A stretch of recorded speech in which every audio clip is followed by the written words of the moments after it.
Olá, pessoal, boa tarde, quem nos acompanha nessa live. Primeiro, eu quero saudar os meus colegas de parlamento aqui presentes, os líderes. Eu sou a deputada Perpétua Almeida, líder do PCdoB na Câmara dos Deputados, e eu estou aqui na companhia do deputado Volney, que é líder do PDT. Eu estou na companhia do deputado Enio, que é líder do PT. E estou também na companhia do meu colega líder Molon, que é líder do PSB. Salvo engano, entra a nossa maravilhosa Fernanda, do PSOL, que já está ao vivo, viu, Fernanda? Ah, boa. Desculpa, ter alguns problemas tecnológicos. Sempre, né? Obrigada. Está faltando aqui ainda outros líderes. À medida que eles vão entrando, eu vou comunicando para aqueles que estão nos assistindo. Eu vou passar a palavra para vocês rapidamente, claro, mas vou primeiro explicar para as pessoas que nos assistem agora que momento é este. Primeiro, nós estamos aqui na sala de eventos de debates do Observatório da Democracia. O Observatório da Democracia, ele é um fórum das fundações dos partidos políticos, os nossos partidos, o PT, o PSB, o PCdoB, o PDT, o PSOL, o PROS e o Cidadania.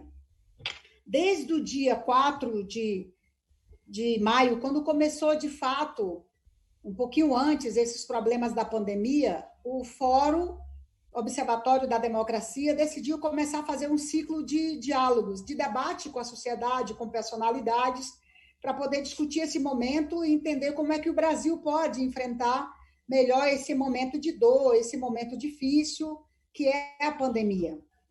E o primeiro que foi feito, que é exatamente no dia 4 de maio, ele teve o tema, foi Vida e Democracia.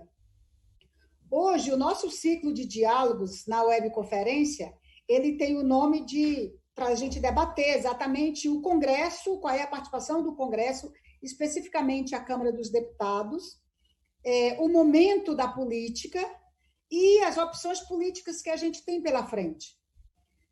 O parlamento brasileiro tem sido protagonista desse momento.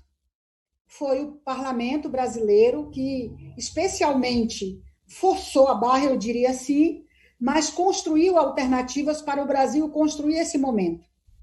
Desde a criação de uma PEC emergencial, que seria uma PEC para tratar apoio a estados e municípios, que o presidente da República, de certa forma, também foi forçado a sancionar agora, e o projeto que ajudou a criar a ajuda emergencial para todos os estados e municípios, um valor de R$600, podendo chegar a 1.200. Quero lembrar aqui, quem nos assiste, que essa foi uma luta muito grande dos líderes da Câmara dos Deputados, especialmente do nosso campo, mas houve toda uma concordância de todos os líderes para que o valor se chegasse a R$600, porque o valor proposto pelo governo federal seria um valor de R$200.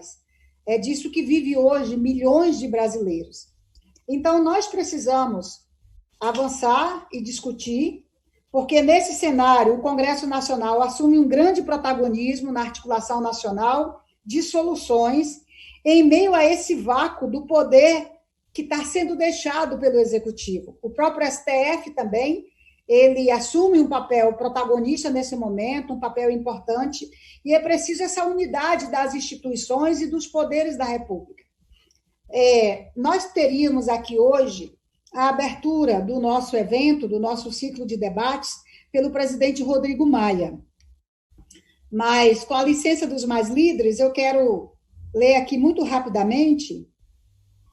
O presidente Rodrigo Maia teve hoje uma reunião importante com os líderes da Câmara dos Deputados e, em seguida, precisou entrar em reuniões emergenciais sobre a conjuntura política nacional e o momento do país e, infelizmente, não poderá participar da mesa no exitoso evento do Observatório da Democracia, que envolve as fundações partidárias.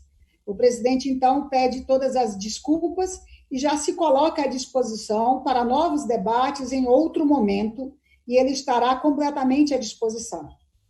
Então, quero agradecer aqui a mensagem do presidente Rodrigo Maia, lamentar, óbvio, a ausência dele, que seria muito importante para nós. Eu, particularmente, quero agradecer essa oportunidade que as fundações estão nos dando para participar desse momento com os meus colegas líderes. E a gente vai, então, começar e abrir o debate entre os líderes. Bem, aqui na minha tela, primeiro está o Enio, depois está o Molon, depois está o Volner, depois está a Fernanda. Começamos pelo Enio, líder do Partido dos Trabalhadores na Câmara dos Deputados. Boa tarde. Quero primeiro cumprimentá-la, Perpétua. É um grande prazer vê-la e conversar novamente. Deputado Volner, nosso líder do PDT, a Fernanda, que é a líder do PSOL, Alessandro Molon, nosso grande amigo também, líder do PSB. Estamos aguardando também a deputada Joênia, do Rede, que é a líder do Rede. Eu quero agradecer o convite e vou tentar ser sintético, mas eu peço, por favor, Perpétua, me avise 1 minuto antes dos 10 minutos, né, para que eu não me alongue muito. Na verdade, pauta que nos deram... eu acabei esquecendo de dizer que cada um tem 10 minutos. Obrigado, eu tinha lido no regimento, só me avise, por favor, 1 minuto antes. Okay. A pauta da nossa reflexão sobre Congresso, momento e opções políticas, ele coloca algumas coisas que vale a pena ser ressaltadas. Algumas delas, a deputada Perpétua colocou com muita propriedade. Nós vivemos, no Brasil, um país democrático e tem uma característica republicana. Como república, ela é baseada num tripé, em 3 poderes, que é o poder executivo, legislativo e judiciário, que, claro, são distintos, mas procuram viver de forma harmoniosa. Entretanto, nós vivemos hoje um grande desafio, porque, historicamente, um país presidencialista, até culturalmente como é o Brasil, o executivo acaba se impondo sobre o legislativo e, às vezes, infelizmente, o que não é republicano, se impõe sobre o judiciário. Aí o executivo pode se impor sobre o legislativo através de um número excessivo de medidas provisórias ou de outro tipo de legislação, ou mesmo compondo com outros partidos a sua base do governo, ocupando espaços dentro do governo, fazendo um governo de coalizão, o que é histórico no Brasil, e com isso obter maioria e com isso passar só aquilo que o executivo quer. Entretanto, não cabe a mim avaliar se isso é bom ou não, porque desde 1985 nós vivemos num modelo de coalizão no Brasil, de presidencialismo e coalizão. Nesse momento nós temos uma diferença gigantesca do que nós construímos. Por quê? Porque o Supremo Tribunal Federal, que representa a figura do judiciário, tem funcionado. O legislativo, já vou retomá-lo com mais evidência, tem funcionado e funcionado muito bem, diga-se de passagem. Já o executivo não está funcionando. O executivo, como o próprio nome coloca, caberia a execução do orçamento, a execução das políticas aprovadas no legislativo, vou tomar iniciativas junto ao legislativo, ele absolutamente está paralisado, ou por ser dirigido por um presidente que é inapto ou inepto, ou os dois, mas, na verdade, é que o executivo não cumpre o seu papel do executivo. Felizmente, ou como resultado dessa conjuntura, nós enxergamos no Legislativo, no Congresso Nacional, assumindo uma postura histórica bastante elogiável. E aqui eu não estou me referindo apenas ao campo da esquerda, mas o conjunto do Congresso Nacional tem assumido uma postura que eu, sinceramente, respeito muito. Qual é? De entender que nós vivemos uma crise gigantesca, uma crise que, como no resto do mundo, tem a característica de ser uma crise sanitária, de proteção social, uma crise econômica, mas também tem uma variável a mais que não tem no resto do mundo. Temos uma crise política por conta do perfil do presidente da República e de seus ministros.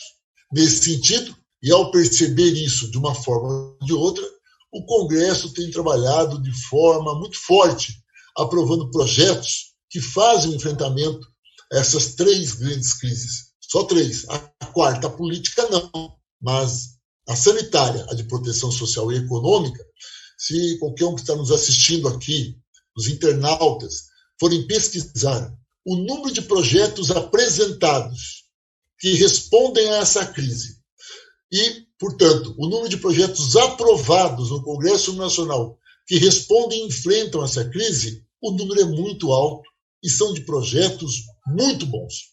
Projetos de inclusão social, de responsabilidade e, diria, de grandes mudanças estruturantes. Por isso, um primeiro ponto, o Congresso tem cumprido um papel, inclusive historicamente falando, muito além daquele que ele cumpriu anteriormente, ou porque ele tem uma responsabilidade muito maior do que historicamente ele tinha, ou lhe é imposta uma responsabilidade muito maior por conta da incapacidade que tem o governo Bolsonaro de atender às demandas da população. Esse é o primeiro aspecto. O segundo aspecto que eu gostaria de ressaltar dessa postura é que isso não quer dizer que essa unanimidade na aprovação da maior parte dos projetos, isso não quer dizer que, quando nós construímos acordos para votar os projetos, abre-se mão das divergências ideológicas. E aí é importante colocar a questão das opções políticas. Nós temos dentro do Congresso Nacional o Parlamento, e o Parlamento parla, a representação da sociedade brasileira. O Poder Executivo, ele representa a maioria dos eleitores. Só que o elegeu o presidente. O Congresso Nacional representa toda a população. Ali estão depositados a soma dos votos do país. Portanto, nós temos divergências bastante grandes. E divergências que se acentuam quando da avaliação de projetos, quando debate sobre projetos. E isso leva a momentos de crise muito grandes. Esses momentos de crise, eles podem ser... Só um minutinho, vou jogar fora meu celular. Que é melhor. Pronto. Esses momentos de crise, eles se dão quando a unanimidade é destruída e quando a pauta é alterada. Onde eu quero chegar nisso? Eu quero chegar no seguinte: todo mundo é bonzinho, todo mundo muito legal, mas, por exemplo, para chegar aos R$600 que a deputada Perpétua acentuou no começo, o governo mandou 200. E a base do governo queria 200, não queria 600. Isso foi um grande mérito da esquerda, que pressionou, conseguiu o apoio popular da imprensa e trouxe outros setores do Congresso também, para que a gente não tenha uma visão que o Congresso Nacional é algo isolado. Pelo contrário, o Congresso Nacional é reflexo da pressão social. Se não houver pressão social, automaticamente não há como o Congresso responder a isso, não há como o Congresso interagir a isso. Nesse sentido, tem momentos que a radicalização ocorre.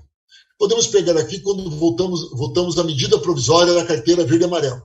Ora, era uma pauta que não tinha nada a ver com o enfrentamento da pandemia, era uma pauta resultado da pressão da elite do país, que estava aproveitando-se da crise sanitária de proteção econômica para aumentar seus lucros, sob uma desculpa, sob a égide de que aquilo iria gerar mais empregos. Óbvio que não geraria mais emprego, porque numa crise dessa não se gera mais emprego, mas aumenta o lucro.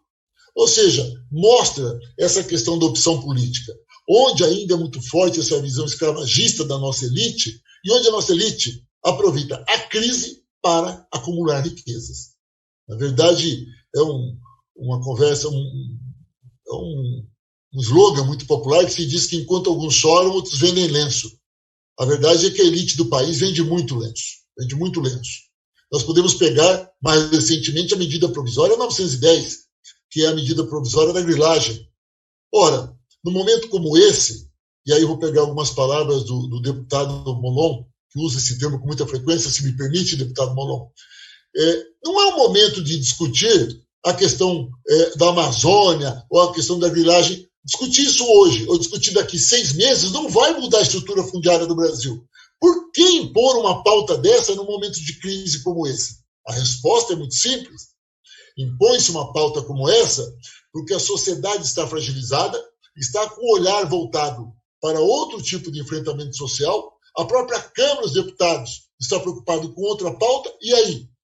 A elite, que aparentemente está dividida dentro da Câmara, numa hora dessa, consolida-se num grande bloco para tentar aprovar projetos como esse. De novo, aí eu quero ressaltar a importância da pressão internacional, nacional, dos militantes tanto na área ambiental como na área do movimento sem terra, da agricultura familiar, do povo da Amazônia, que foram determinantes, fazendo pressão, inclusive fazendo com que líderes do agronegócio e do latifúndio fossem a plenário quase que pedindo desculpa e perguntando como se constrói uma alternativa. Eu quero ressaltar esses pontos, porque ao mesmo tempo que nós temos um Congresso disposto a ajudar de forma unitária, esse ajudar de forma unitária tem divergências ideológicas que são históricas. Se nós todos pensássemos igual, eu não estaria no PT, o Vônei não estaria no PDT, a Fernanda no PSOL, o Molon no PSB e a Perpétua no PCdoB. Nós temos diferenças. Entretanto, nós temos poucas diferenças com o minuto que falta. Entretanto, é importante ressaltar que essas diferenças elas são dirimidas quando se tem à frente um grande desafio, que é a luta pela nação brasileira, a luta da defesa do Estado brasileiro e na defesa dos mais pobres. Entretanto, nós não vemos esse mesmo cenário num percentual muito grande da Câmara dos Deputados. Esse pessoal, naquilo que não causa nenhuma mudança estrutural no status quo, aquilo que é só para ajudar os pobres, entre aspas, coitadinhos, tudo bem, votam conosco. Mas quando vem uma pauta que questiona a estrutura, quando vem uma pauta que quer fazer modificações mais profundas, tenho certeza que as opções políticas são absolutamente definidas, nítidas e, como sempre, no interesse daquela minoria que dirige o país. Nesse sentido, para encerrar, eu falo olhando para o futuro. A renda cidadã de R$600 eram só 3 meses. Em 3 meses a pandemia não foi vencida, pelo contrário, vamos ter pandemia por muito tempo por conta da incapacidade do governo Bolsonaro de dirigir esse país e enfrentar a pandemia. O que vai acontecer com o país a partir do mês que vem sem os R$600? Nós temos que defender que se expanda o número de períodos que garanta esses R$600, que é um valor insignificante, e a ideia é que se tivesse uma renda mínima permanente, que isso sim é o normal em qualquer país minimamente desenvolvido e civilizado. O primeiro discurso de Paulo Guedes qualquer, tudo bem, podemos continuar, mas R$200. Ora, ele não fala a mesma coisa para os bancos, ele não fala a mesma coisa para os grandes grupos financeiros, mas quando vai falar com os pobres, a conversa é de R$200. Por isso, eu encerro aqui a pedido do tempo que me deu a deputada Perpétua, dizendo o seguinte: temos um momento crítico, as opções políticas não foram extintas, elas estão nítidas, os interesses de classe estão nítidos, e se nós não tomarmos cuidado e não reforçarmos a união do campo progressista, tanto no nível dos partidos políticos, como também nos movimentos sociais, nós podemos, nesse momento, ainda perder muito mais do que já estamos perdendo. Por isso, vivemos um grande desafio. Muito obrigado. Muito obrigada, deputado Enio. E só para avisar para os senhores, está chegando várias perguntas aí no canal do YouTube. E quando terminar essa primeira rodada, eu vou ler algumas perguntas. E aí, já voltando para fazer as considerações finais, a gente vai dar um outro tempo. E aí, um e outro pode comentar sobre as perguntas, está bem? Então, o nosso querido Molon, líder do PSB.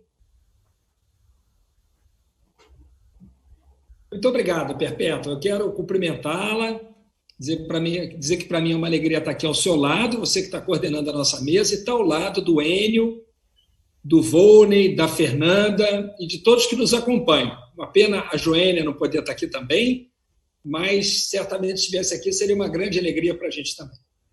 Eu começo e vou tentar, prometo, nossa coordenadora, me ater ao tempo aqui dado também, como o Enio, que foi super disciplinado no tempo.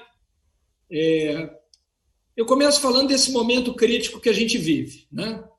A maior crise de saúde da nossa história, e a cada dia os números se superando, infelizmente, com o maior desgoverno que o Brasil já conheceu.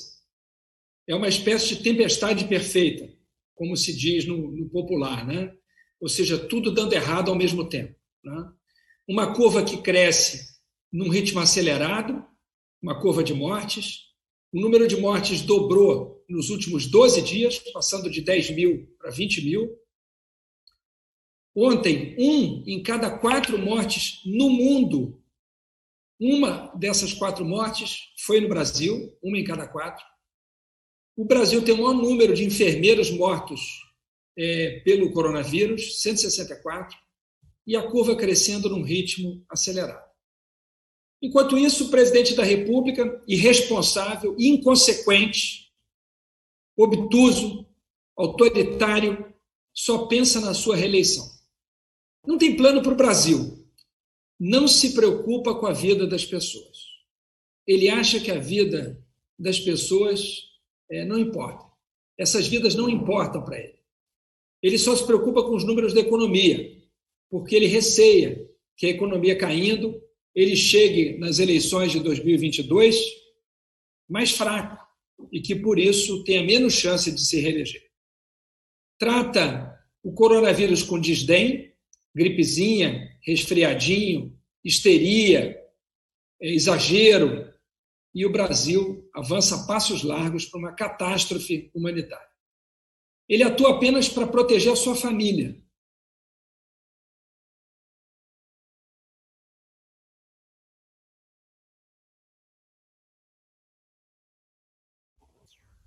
Nós estamos com problema de transmissão do deputado. Para isso. Desculpe, falhei um pouco, né, Perpétua? Entrou uma ligação aqui, eu disse assim que pude. Então, eu dizia que ele atua apenas para proteger. Já retomamos? Está tudo bem? Olha, eu só quero avisar a gente que o Molon está no Rio de Janeiro. Lá também falta internet, não é só no Acre. Eu ainda tenho uma dúvida até tecnológica para entender por que é que quando toca o telefone normal, não por WhatsApp, portanto, aquele que em tese não estaria usando a internet, por que é que congela a minha internet? Toda vez é isso, eu corro para desligar, eu peço desculpas. E peço que a minha coordenadora seja generosa e desconte esse minuto que eu perdi. Eu vou descontar.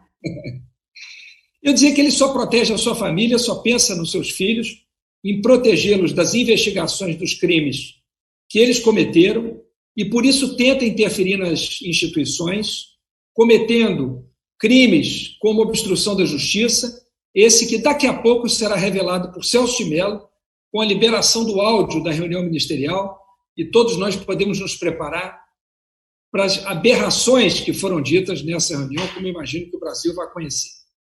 Ele ignora a ciência, é contra o distanciamento social, é o famoso governo do e daí? E daí que muita gente morreu? Então, é muito importante, nesse momento, a gente ter clareza sobre as prioridades. Nós não podemos cometer o erro em relação ao povo brasileiro que Bolsonaro comete. Qual é o erro de Bolsonaro? Ele olha para 2022 e isso prejudica a sua atuação no momento presente, impedindo de fazer aquilo que ele deveria fazer. E nós, da oposição, também não podemos permitir que olhar para 2022 nos impeça de fazer o que devemos fazer no momento presente. Portanto, não antecipar as disputas eleitorais de daqui a 3 anos é uma coisa sábia a se fazer. Eu queria dar um testemunho aqui para vocês que nos acompanham do comportamento do Enio, do Volney, da Perpétua, da Fernanda, da Joênia. No Congresso Nacional, na Câmara dos Deputados, nós temos atuado de forma muito conjunta e unitária. Diferenças eleitorais e menores não têm prejudicado a nossa unidade. Isso não tem sido colocado na frente dos nossos desafios. Se alguém discordar do que eu estou dizendo, por favor, me corrija.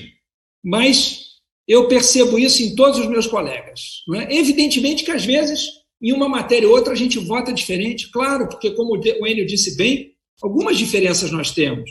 Porque, se não tivéssemos nenhuma diferença, estaríamos todos no mesmo partido.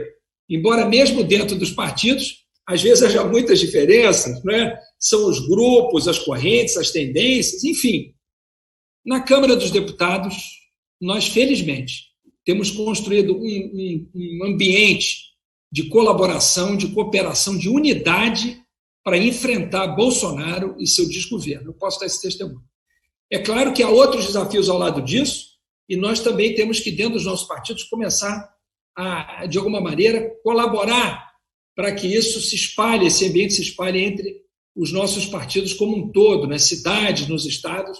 Mas na Câmara dos Deputados, na nossa convivência, na nossa atuação, eu posso dar esse testemunho sincero, franco, de como a gente tem jogado junto pelo Brasil. Com as características de cada partido, com iniciativas próprias. Às vezes um partido entra com um requerimento, um outro entra com um projeto de lei, toma uma iniciativa. Nós do PSB, por exemplo, nós entendemos, num determinado momento, diante da absoluta perplexidade do ministro Paulo Guedes do que fazer em relação ao país, à economia do país, o PSB preparou 25 medidas emergenciais que nós julgávamos fundamentais e levamos ao ministro Paulo Guedes. Por quê? Porque nós do PSB entendemos naquele momento que até para ter como partido de oposição, que teve a honra de liderar a oposição no ano passado na Câmara, cargo hoje ocupado pelo deputado André Figueiredo, de líder da oposição, além do líder da minoria, deputado Zé Guimarães. Nós achávamos que para ter autoridade moral como oposição para criticar o governo era importante também propor.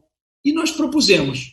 Levamos essas 25 medidas, das quais 11 foram acatadas integralmente, 4 parcialmente, embora a nossa visão econômica seja inteiramente distinta da do ministro Paulo Guedes. Por exemplo, é um absurdo essa ideia de querer reduzir o auxílio emergencial de 600 para 200 reais, como era o projeto desde o início, como disse muito bem o Enio agora há pouco. Nós não aceitamos isso. Fomos nós que lutamos para que o auxílio fosse de 500 reais num primeiro momento e depois chegamos a 600. Então, as nossas propostas, as propostas que o PSB levou e apresentamos ao ministro Paulo Guedes, contemplavam garantir que nenhum cidadão ficasse sem assistência médica, que nenhum cidadão ficasse sem alimentos e sem produtos essenciais, que nenhuma empresa quebrasse por conta da pandemia e que enfrentássemos essa crise todos juntos, como brasileiros, e saíssemos, não apenas a oposição, todos os brasileiros, e saíssemos o mais rapidamente dela como povo que soube se proteger. Fizemos isso porque nós somos oposição ao governo, não somos oposição ao Brasil. Nós queremos que o Brasil dê certo, que as pessoas sejam salvas, e digo isso não apenas em nome do PSB, da minha bancada, mas de todas as bancadas que participam aqui desse ato e das nossas fundações todas. Bolsonaro não entende que quanto mais eficiente for o isolamento, mais rápido a nossa economia vai se recuperar. Mas Bolsonaro insiste em sabotar o distanciamento e nós no Congresso insistimos em tentar mantê-lo até que o pico da pandemia passe e que o perigo de contaminação se dissipe. Ele tenta colocar vidas em risco, empurrando as pessoas para o trabalho por falta de recursos. Nós tentamos garantir recursos para que as pessoas possam ficar em casa e não morrer pelo coronavírus. Como o presidente é o maior aliado do coronavírus, como ele tem sido o maior inimigo no enfrentamento dessa pandemia, ele tem atrapalhado essa pandemia, os nossos partidos, em momentos diferentes, por circunstâncias diferentes, decidiram todos pedir um impeachment do presidente da República. Não tivemos um único pedido, porque cada partido chegou a essa conclusão num momento diferente, mas estamos todos unidos, independente dos pedidos, independente do momento deles, estamos todos unidos em defesa do impeachment. Estamos com a sociedade brasileira, que pouco a pouco vai se dando conta de que foi enganada por alguém que dizia ser contra a corrupção, mas que usa o governo e tenta interferir na Polícia Federal para proteger a corrupção praticada por um de seus filhos. Então, nós estamos na luta pelo afastamento do presidente, para proteger as vidas dos brasileiros e também a nossa economia, porque para nós a economia deve estar a serviço da vida, e nós sabemos que a melhor maneira de proteger a economia de um país é também protegendo a vida dos seus cidadãos. Essa é a maior riqueza de qualquer país. É nisso que nós acreditamos. Então, nós lá no Congresso Nacional temos dado essa colaboração. Na semana que vem votaremos a medida provisória 936, votaremos a lei do projeto de lei de auxílio emergencial aos trabalhadores da cultura, votamos nessa semana a proteção aos trabalhadores da saúde, aos indígenas, aos quilombolas. Temos feito grandes conquistas juntos, pensando no Brasil, colocando qualquer diferença nossa abaixo dos interesses nacionais e do interesse público. E temos conseguido construir essa ponte também com partidos que não são do nosso campo, mas que são fundamentais para a defesa da democracia e de um futuro melhor para o Brasil. Foi assim que adiamos, por exemplo, conseguimos pressionar o governo para adiar o Enem, porque conquistamos também o apoio do presidente da Câmara e de outros partidos para essa causa. E é assim também que pretendemos, por exemplo, defender o adiamento das eleições para dezembro desse ano, para que seja possível realizá-las em condições em que a gente não faça só campanha nas redes. Os nossos partidos têm a característica de fazer campanha nas ruas, de ter contato físico com as pessoas, de poder chegar perto. Não faz sentido que a campanha se dê num momento em que a gente não possa conversar com as pessoas, olho no olho, perto das pessoas, o que certamente em agosto não poderá acontecer, mas acredito que em novembro, espero, talvez sim. Então, adiar as eleições para dezembro deste ano, de forma a não prorrogar mandatos, mas fazer campanha fora das redes, também nas redes, mas não apenas nas redes. E vamos lutar na semana que vem para expandir o auxílio emergencial. Com isso, eu procuro mostrar a vocês que a nossa luta tem sido em defesa da vida das pessoas, da saúde pública, da economia brasileira e da nossa democracia. E queremos que o impeachment avance o quanto antes, porque daqui a pouco pode ser tarde demais. Continuemos unidos nessa luta. Parabéns aos meus colegas, líderes de suas bancadas, parabéns por suas bancadas, contem com o PSB. Nós estamos cheios desse espírito de colaboração e de unidade com o campo progressista e com todo o campo democrático para defender o Brasil e os brasileiros. Muito obrigado, pessoal. Obrigada, deputado Alessandro Molon. E quem fala agora é o líder do PDT, deputado Volney. Boa tarde, minha cara líder perpétua, que faz a mediação dessa mesa na tarde de hoje. Boa tarde, líder Molon, líder Enio, líder Fernanda, amigos e amigas internautas. Primeiro aqui vou pedir desculpas aqui pela queda do nível a partir de agora, porque vem sendo tratado aí por dois craques, como o Enio e o Molon. Tenham paciência que logo, logo o nível será retomado com a chegada da Fernanda, tá? Vocês tenham paciência. Mas eu queria começar a minha intervenção nessa tarde de hoje falando a respeito de um livro que eu li agora no período do Carnaval, portanto, antes dessa pandemia se tornar um desastre mundial, ela dava apenas seus primeiros sinais, e foi um livro que me impactou muito, que é um livro, estou com ele aqui, Como as Democracias Morrem. São dois pesquisadores de Harvard que fazem um estudo histórico detectando razões pelas quais países perderam as suas conquistas democráticas. E se dedica muito, assim, firmemente a estudar o processo nos Estados Unidos, a partir da eleição de Trump. Mas é impressionante as semelhanças que são guardadas com o momento que o Brasil vive com a eleição de Bolsonaro. É impressionante saber que aquele livro foi escrito em 2018, quando parece que ele foi escrito em 2019, 2020, a partir da eleição de Bolsonaro. E aí, para chegar nessa parte que é o foco da nossa fala, que é o Congresso e a conjuntura, eu não podia deixar de citar alguns pontos que são assim muito fortes na leitura desse livro, que são os sinais de ameaça à democracia, né? E alguns deles, são 4 que eles levantam. É o seguinte: das pessoas em geral, dos personagens da história que se tornaram ditadores, alguns pontos são coincidentes entre eles. Então, o primeiro, a falta de compromisso com as regras do jogo, ou seja, não aceitar o questionamento, não aceitar o resultado das eleições, ou questionar o resultado dos pleitos.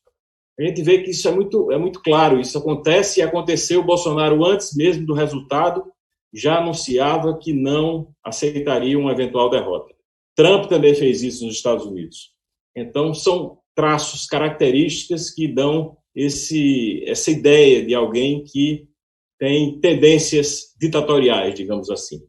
Depois, negar a legitimidade dos oponentes, ou seja, taxá-los de patrióticos, criminosos, subversivos. Essa tática foi usada por Trump, foi usada por outros ao redor do mundo, mas foi fortemente e ainda é usada pelo presidente Bolsonaro. Terceiro é a tolerância com a violência e o estímulo à violência. E aí é um alerta muito grave, porque a violência é precursora da ruptura democrática. Então, o estímulo à violência é um fator que é muito claro na política de Bolsonaro, foi assim toda a sua vida, foi assim na campanha e, surpreendentemente, continua sendo assim no governo. E o quarto é a intolerância à crítica, né? E usar o poder para punir e perseguir os seus adversários ou seus oponentes. Então, isso também se dá de forma muito clara com o presidente Bolsonaro, se deu durante a campanha, e aí entram as minorias, gays, afrodescendentes, né, o desrespeito com a imprensa, e aí chegamos no parlamento, né? Qual o papel do parlamento nisso tudo?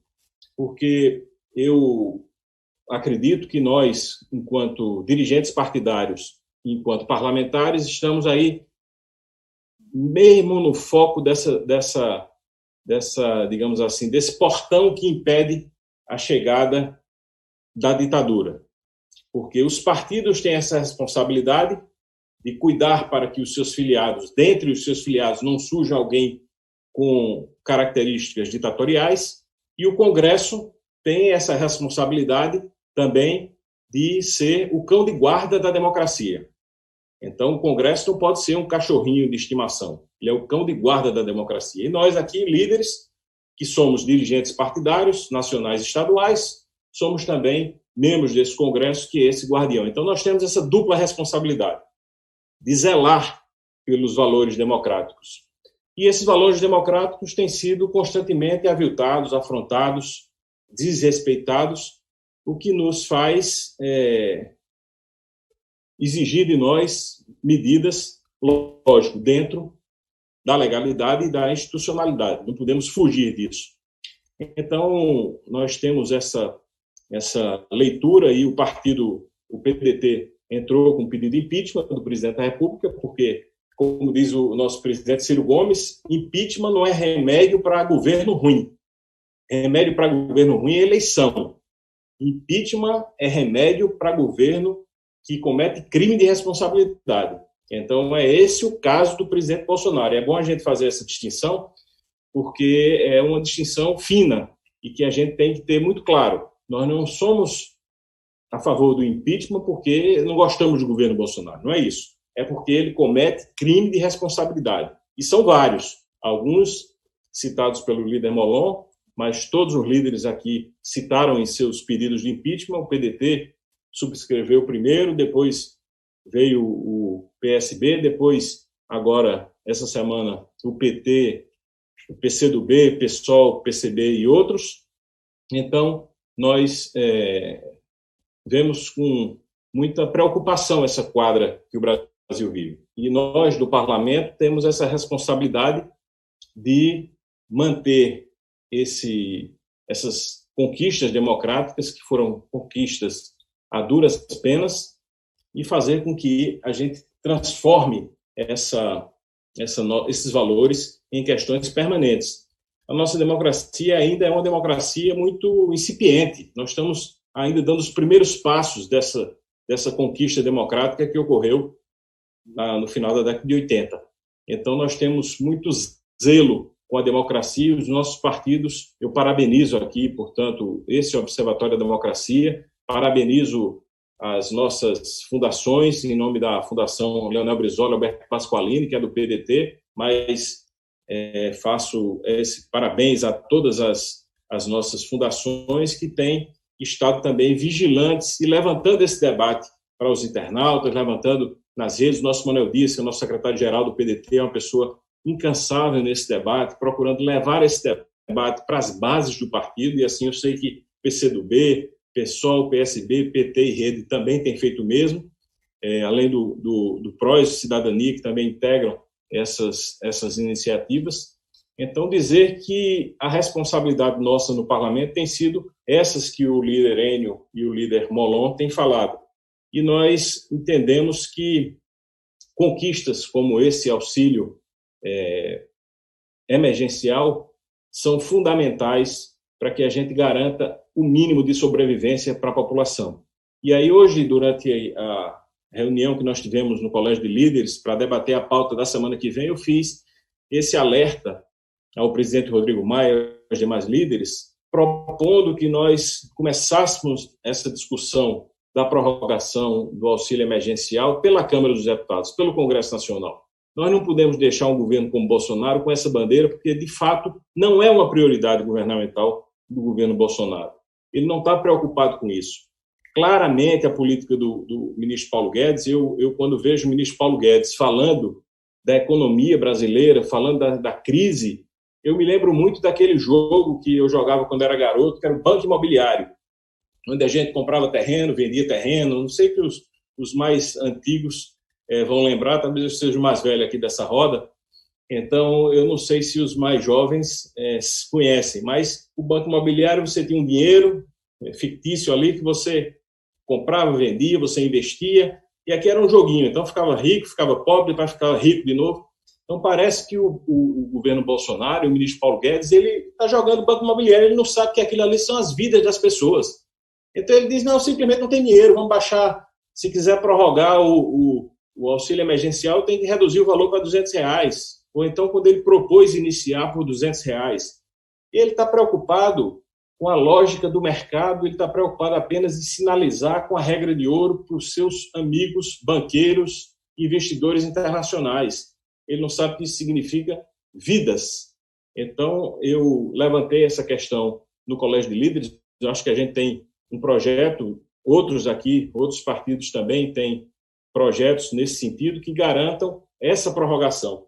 E eu disse que é uma questão de humanidade, de empatia, porque é o mínimo que a gente pode oferecer agora para esse contingente gigantesco de cerca de 50 milhões de pessoas diretamente recebendo, 100 milhões de pessoas, considerando aí os seus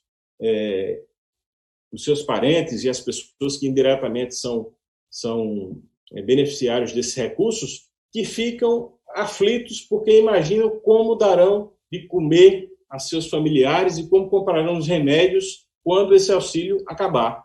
Então, o mínimo que a gente pode fazer é garantir por mais 3 meses, fazendo uma discussão mais ampla para que a gente possa garantir um auxílio emergencial perpétuo. Já estou concluindo, para que a gente possa ter uma renda mínima discutida de forma perene para aquelas pessoas que estão abaixo da linha de pobreza. Então, quer dizer que foi uma honra muito grande estar aqui em tão boa companhia, com Perpétua, com o Olon, com o Enio, com a Fernanda, fazendo esse debate nessa tarde de hoje, dizer que para mim é uma grande honra, um grande prazer, e estou sempre à disposição em nome do PDT, em nossa liderança, nosso partido, para continuar com esses debates em defesa da democracia. Uma boa tarde a todos e obrigado.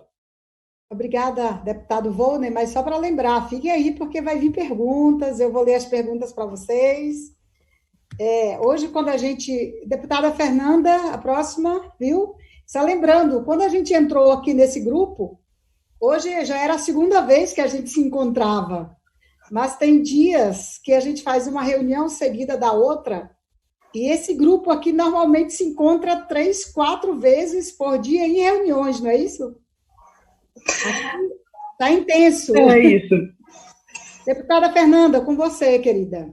Deputada Fernanda, pessoal. Era por aí que eu ia começar, líder Perpétua, nossa anfitriã, líder Molon, líder Enio, que abriu os trabalhos aqui, líder Volney, que não foi sincero, que disse que ia fazer uma intervenção mais simples e obviamente não foi, trouxe muitos elementos importantes para o debate, como eu já esperava, por óbvio. Eu queria começar dizendo que eu encontro, para os nossos internautas, né, e companheiros de partido que nos acompanham, eu encontro esses líderes mais que a minha própria família, junto à líder Joênia, que não pôde entrar, né, e eu acho que nós já estabelecemos aí uma relação de respeito, de unidade e de sinceridade na tratar os temas convergentes, as diferenças que, porventura, obviamente existem, porque nós somos de partidos diferentes, como falou Enio, como falou Molon, mas uma relação muito fraterna e muito sincera entre todos nós. Então, é muito bom fazer esse debate público com vocês, dizer que é um prazer reencontrá-los, que a gente fica, às vezes, discutindo a pauta do Congresso. Ontem nós ficamos quase 12 horas em sessão, né? Começando de manhã e terminando de noite, e sempre trocando. Então, às vezes, falta o momento para fazer um debate mais profundo, como os líderes trouxeram. Eu acho que 2019, primeiro, um debate, claro, com mais tempo, seria importante a gente identificar que fatores, né, levaram à ascensão do Jair Messias Bolsonaro à presidência da República, a falência da nova República, do presidencialismo de coalizão, a crise de representatividade, os setores da extrema-direita que se unificaram num projeto de poder e postularam junto em 2018, o elemento de fraude que teve na eleição com as fake news, com a forma seletiva e política que foi conduzida pelo Sérgio Moro, ajudando na eleição do Bolsonaro, com a condenação do Lula antes do período da eleição para inviabilizar a sua candidatura. Enfim, acho que tem vários elementos, né, que a gente poderia trazer para o debate para pensar como o Bolsonaro chegou. Mas como nós estamos discutindo o Congresso hoje, eu queria dividir a minha intervenção em 3 momentos. Primeiro, que em 2019 já tinha ficado para nós, líderes da oposição, e para nós, pessoal, muito claro que havia uma divisão burguesa sobre um setor que queria avançar sobre as liberdades democráticas expressa pelo Bolsonaro, pelo grupo daquele 300, que são aquele conjunto de empresários de extrema-direita disposto a avançar sobre as liberdades democráticas, por setores do agronegócio, e um outro polo burguês que, embora apoie as medidas ultraliberal do Paulo Guedes e a reforma da Previdência que nós perdemos no Congresso Nacional, né, e fizemos todo o enfrentamento, então unidos na agenda econômica do governo, mas não unidos na agenda reacionária. Isso estava claro para nós em 2019 e teve um elemento de avanço de uma agenda econômica que massacrou muito o nosso povo. A reforma da Previdência está sendo sentida agora. A reforma trabalhista, feita lá no governo golpista do Temer, teve os impactos brutais sobre o conjunto da classe trabalhadora, do arrojo salarial, da flexibilidade de direitos. E tanto é que antes da chegada da pandemia no Brasil, mesmo com toda a agenda ultraliberal em 2019, a gente viu uma retração da atividade econômica, os ricos ficando mais ricos. Hoje o Brasil tem mais bilionários do que tinha antes do início da crise econômica, em 2014, né? E mais gente na pobreza. Fato que aumentou com a chegada do Covid-19 no Brasil, pelos impactos da pandemia e pela forma criminosa com que o Bolsonaro lida com o Covid-19. Eu digo sempre que, ao invés de liderar o país no momento que o Brasil precisaria de uma unidade contra o vírus, né, que não teria que ter nem oposição nem situação, mas deveria ter uma unidade de todos combatendo o Covid-19, o Bolsonaro optou por liderar a extrema-direita. Ao invés de combater o Covid, ele optou por combater a ciência, a medicina. O único país do mundo que passou por uma pandemia, ou que está passando pela pandemia, e tem 2 ministros demitidos da saúde por seguirem os protocolos médicos, é o Brasil. Isso é uma insanidade, porque a cada dia o nosso povo sofre mais, são mais infectados, né? São mais de 20 mil mortes, isso não é um número, são pessoas, filhos, mães, etc. Então, a questão de como o Bolsonaro encara a pandemia e o conjunto das medidas que o ultraliberal Paulo Guedes quer seguir e encaminhando no ano de 2020, mesmo sob Covid-19.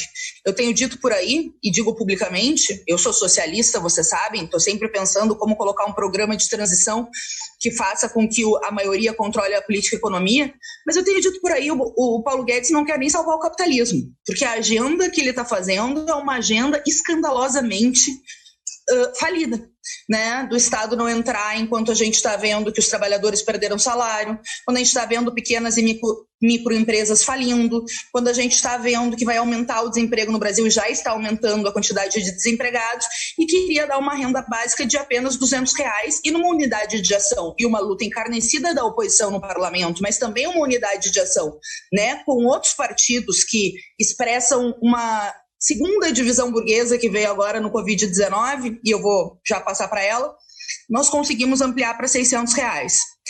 Bom, então eu acho que tem Paulo Guedes e uma agenda ultraliberal que não quer salvar o capitalismo, e tem uma segunda divisão burguesa agora, em 2020, de um setor da burguesia, das elites, que sabe que precisa uma agenda keynesiana e o Estado precisa entrar. Claro que esses setores vão querer que a gente pague a conta depois, vão querer nova reforma da Previdência, nova reforma trabalhista, nova rodada de privatizações depois que passar a pandemia, mas agora eles têm uma ideia de que o Estado precisa entrar. Bom, qual é o nosso papel, né, nesse momento? Primeiro, óbvio, defender a vida do povo, combater o Covid-19, apresentar medidas para que os trabalhadores não paguem a conta dessa crise, como taxação das grandes fortunas, como ampliação da contribuição social sobre o lucro líquido, como ampliação da renda básica emergencial, que foi trazida aqui pelo líder Volney, e que, de fato, é muito importante para que o nosso povo tenha alguma perspectiva. Então, obviamente, isso é parte da luta política e da luta de constituição de um programa e de ideias econômicas que permitam que o povo não pague a conta dessa crise.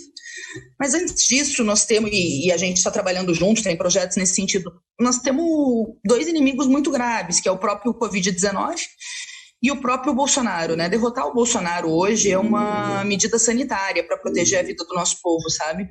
Eu já estava convencida disso desde que a pandemia começou. Em 15 de março, quando ele chamou aquela manifestação golpista e descumpriu o que a Organização Mundial de Saúde determinava, de evitar aglomerações, individualmente, junto com Sâmia Bonfim, David Miranda, 200 intelectuais e artistas e várias lideranças, né, do nosso partido, ingressamos com pedido de impedimento para colocar o tema do horizonte. Nós sabíamos que naquele momento não havia correlação de força, mas nós já tínhamos claro de que a crise econômica, a crise sanitária, a crise social do nosso país só ia avançar. Infelizmente, Bolsonaro escolheu liderar a extrema-direita. Tinha um setor da imprensa burguesa que apostava na ideia de fazer um governo, um duplo poder entre Ministério da Saúde, até então com Mandetta, e governadores e prefeitos.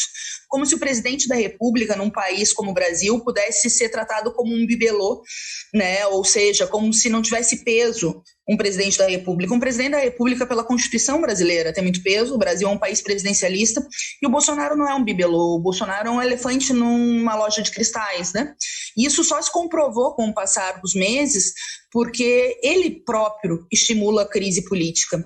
Ele próprio combate a ciência. Ele próprio... Oi? É ofensa aos elefantes. É uma ofensa, exatamente, a gente é defensora dos animais aqui, vamos respeitar os elefantes, né? É verdade, Perpétua.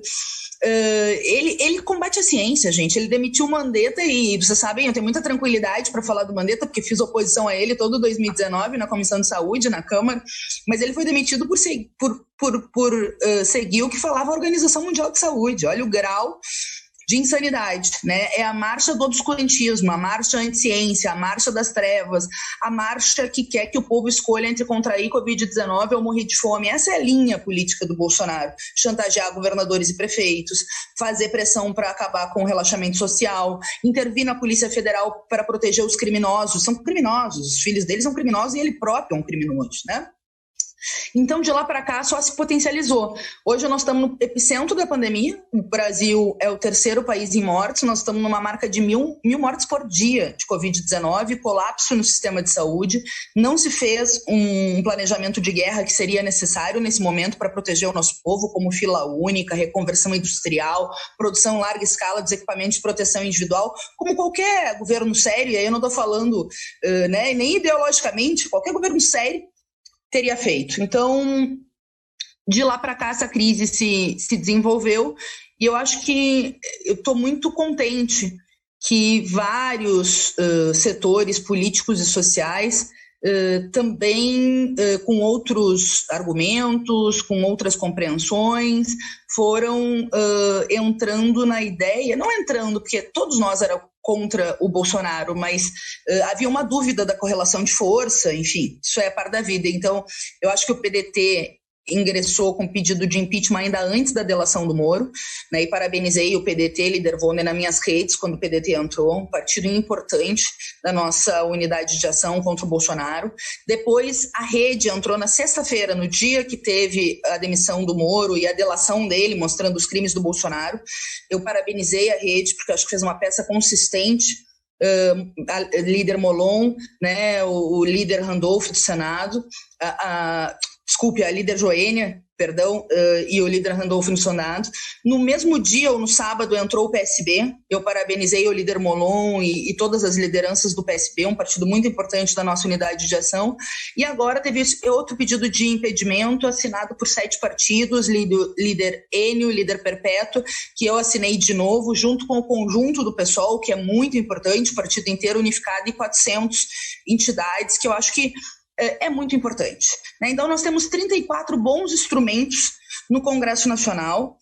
Cada partido tem a sua peça consistente, forte, ou coletiva, ou individual, e eu acho que isso é um avanço no sentido de que se fortalece as lutas e as vozes democráticas na ideia de que o Bolsonaro precisa ser impedido. A nossa contradição agora, na minha opinião, é que a gente não pode chamar a manifestação de rua com a dimensão que elas devem ter, porque eu não tenho dúvida que seriam maiores que o tsunami de educação, que, um minutinho para mim, que seriam gigantes, e a gente conseguiria fazer essa pressão de fora para dentro do Congresso para que o Rodrigo Maia receba e estabeleça a abertura do pedido de impedimento. Então, o nosso desafio é ver como que a gente também unifica, né, em ações políticas, como o que a gente está fazendo aqui hoje, debatendo estratégias para fortalecer a luta do povo, os panelaços, os abaixo-assinados, formas criativas de mobilização para pressionar o Congresso a abrir o processo de impedimento, ou qualquer outra iniciativa, né, gente? Que às vezes me perguntam, deve perguntar para vocês também, mas por que vocês não questionam no TSE? Todos nós já estamos questionando a eleição do TSE desde 2018. Por que não questionam no Supremo? Todos os nossos partidos têm que achar crime no Supremo, né? E nós estamos também lutando no Supremo. Então, assim, na luta de classe, todas as armas são válidas, pedras, noites e poemas, diria o poeta Paulo Leminski. Eu acho que a gente tem que atuar em todos os campos, mas com o centro político de que barrar o Bolsonaro é uma medida sanitária em tempos de Covid-19. Eu quero dizer para vocês que é um prazer muito grande fazer esse debate mais profundo com os meus colegas de oposição, e também o convite da Observatório da Democracia, e ao saudar as fundações, claro que eu saúdo no nome da nossa fundação também, a Fundação Lauro Campos e Marielle Franco, no nome do Francisvaldo, na Bernadette Menezes, de companheiros de tantas lutas aí da nossa fundação. É um prazer estar nesse debate com vocês e nessa luta, né? Nessa luta histórica e nessa luta do nosso tempo, enfrentar o vírus, o Covid-19, mas também o vírus do autoritarismo e, enfim, o vírus da extrema-direita. A história já nos mostra, Perpétuo, né, para concluir, que a extrema-direita nunca cai de podre, ela precisa ser derrotada, e nós precisamos ter o máximo de ações unitárias possível, né, mantendo as nossas organizações, nossas diferenças programáticas, e enfim, mas buscar o máximo possível de unidade de ação contra o autoritarismo e o obscurantismo. Obrigada, querida Fernanda.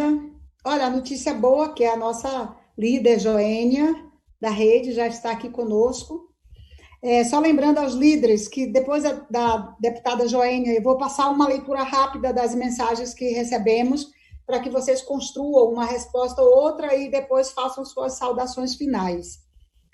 Deputada Joênia, que hoje está toda feliz, desde ontem, que conseguiu aprovar o relatório dela de apoio às comunidades indígenas nesse período de pandemia. Aliás, aquele momento, eu gostaria só de dizer aqui, aquele momento foi muito emocionante para todos nós líderes e deputados federais que convivemos com a nossa deputada Joênia, ela ser a primeira mulher indígena a ser eleita para a Câmara dos Deputados Federais, e, ao mesmo tempo, ela tem, naquele momento, o apoio de todos nós, sem exceção. Até o líder do governo se dobrou à deputada Joênia naquele momento e aprovamos o relatório dela. Deputada, com a senhora. Obrigada, Perpétua. Quero dar uma boa tarde a todos os líderes que se encontram aqui. Está parecendo nossa reunião de líderes, né? Será que eu entrei na sala certa? Mas saudar aqui Molon, o líder Enio, a Fernanda. Fernanda ficou bem ontem na presidência. Lembra, Fernanda, que eu te falei lá no Supremo ontem?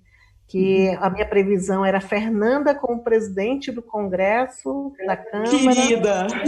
Foi Capi como presidente do país e eu, uma das ministras do Supremo. A gente estava brincando ontem, porque logo depois do relatório, a gente foi para uma reunião com o ministro do Supremo para falar de um caso de repercussão geral, né? Um caso que vai estar em pauta nos próximos dias, que trata da questão do parecer 001 da AGU, falando matérias absurdas, que é a questão do marco temporal, que querem impor nessa questão de regularização das terras indígenas. Então, já ontem a gente estava com uma pauta aí, e, enfim, a luta sempre continua. Então, eu quero, assim, saudar, porque os povos indígenas nunca têm um momento de sossego.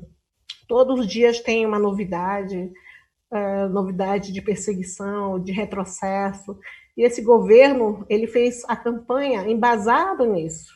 Eu lembro, Perpétua, antes de ser parlamentar, eu vivia no pé da Perpétua, às vezes, para dar um espaçozinho ali, não sei se ela lembra, quando ela era deputada ali da Raposa Serra do Sol, eu ainda como advogada, né, que é a minha área dos direitos indígenas, para falar da Raposa Serra do Sol. Então, esse desgoverno, ele fez a campanha dele dizendo que ia rever Raposa Serra do Sol. Foi em Roraima e falou que ia abrir as terras indígenas para mineração. Não falou de nenhum direito, falou somente em retroceder direitos que já são amparados na Constituição, excluindo os povos indígenas, inclusive de cidadania, jogou a gente ali como se não tivesse nenhuma garantia, falando de zoológico humano, né? O primeiro ato dele, eu lembro até hoje, que foi editar uma medida provisória 870, né, Molon? Lembra que a gente lutou tanto ali para reverter aquela medida provisória que tirava a FUNAI de dentro do Ministério da Justiça, colocava a competência de demarcar terras indígenas na mão do agronegócio, dos ruralistas, que tem uma posição totalmente contrária, de não regularizar, mas sim de reverter a demarcação e afastando qualquer possibilidade de defesa, não somente para a questão indígena, mas para a questão ambiental, extinguindo a Secretaria de Mudanças Climáticas, enfraquecendo os órgãos de fiscalização, como o IBAMA, o CMBio, e não reconhecendo qualquer, digamos assim, tragédia, qualquer retrocesso, principalmente na Amazônia. A gente viu o aumento do desmatamento, aumentar a grilagem, não reconhecer a cidadania e nem os direitos dos povos indígenas. Então, isso foi anunciado, né, e se concretizou. O plano, né, o plano de crueldade, de maldade, foi se tornando realidade. E nesse momento de pandemia, que todo o país está concentrado em enfrentar esse vírus, né, esse vírus aí que ninguém sabe a cura, que ainda está se estudando, mas que se tenta evitar, eu imaginava que ia ter uma proteção a mais, mas pelo contrário, há muito incentivo ainda de invasão às terras indígenas.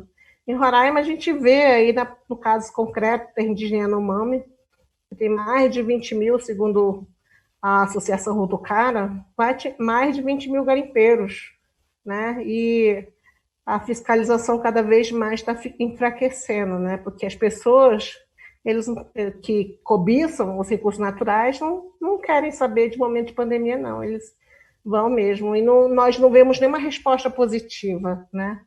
Eu creio que existe muita coisa que o governo poderia fazer para proteger os direitos dos povos indígenas, meu ao meio ambiente, e não faz. Então, existe uma irresponsabilidade muito grande.